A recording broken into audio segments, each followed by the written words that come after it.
अमरोहा नगर पालिका परिषद की चेयरमैन शशि जैन ने हाल ही में प्रधानमंत्री नरेंद्र मोदी के नाम पर लॉन्च हुए नारी शक्ति वंदन अधिनियम का स्वागत किया। इस ऐतिहासिक कदम के माध्यम से उन्होंने महिलाओं की सशक्तिकरण की दिशा में एक नया द्वार खोला। यह अधिनियम देश की आधी आबादी के लिए एक सवेरा है और उनके राजनीतिक उत्थान की दिशा में मील का पत्थर साबित हो सकता है। श्रीमती शशि जैन ने विजय रैली के माध्यम से भी इस अधिनियम का समर्थन किया।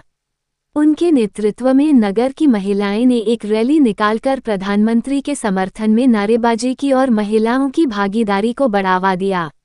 इससे साफ होता है कि अब महिलाएं नीति निर्माण और शासन में अपनी सशक्त उपस्थिति दर्ज कराएंगी।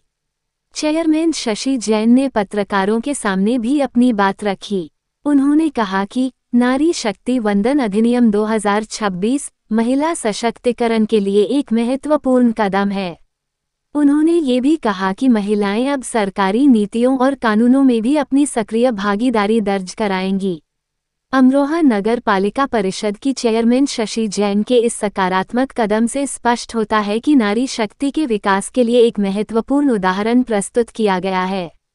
इसके माध्यम से महिलाओं को सशक्त बनाने के लिए कदम उठाने की महत्वपूर्णता को भी झलकता है।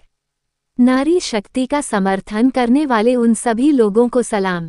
पहले तो मैं आप सभी पत्रकारों का धन्यवाद करती हूँ और धन्यवाद करती हूँ हमारे देश के माननीय प्रधानमंत्री मोदी जी का, जिन्होंने नारी शक्ति को बढ़ावा दिया और आज नारी शक्ति वंदन अधिनियम के तहत एक रैली निकाली गई जिसमें सभी महिलाओं ने भागीदारी की और ये कानून जो है पंचायत से पार्लियामेंट तक पास होने जा रहा है, जिसमें 35% महिलाओं की भागीदारी रहेगी और इससे महिलाओं को अपनी बात उठाने का, अपनी आवाज़ उठाने का एक अधिकार प्राप्त होगा।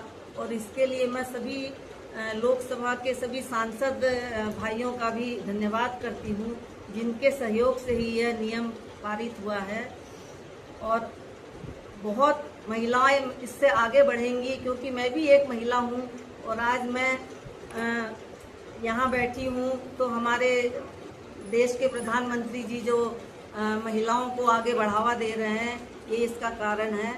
और लोकसभा में अब आने वाले चुनाव में बहुत सारी हमारी महिला बहनें भी आगे बढ़ेंगी और इससे मुझे बहुत खुशी होगी। महिलाएं आगे बढ़ें, हमारे देश की प्रथम नागरिक भी इस समय महिला हैं। हर क्षेत्र में आज महिला अपना परचम लहरा रही हैं, तो इसका श्रेय हमारे देश के माननीय प्रधानमंत्री जी को जाता है। उनका कोटि कोटि आभार करती हूँ, धन्यवाद करती हूँ। जय हिंद, जय भारत।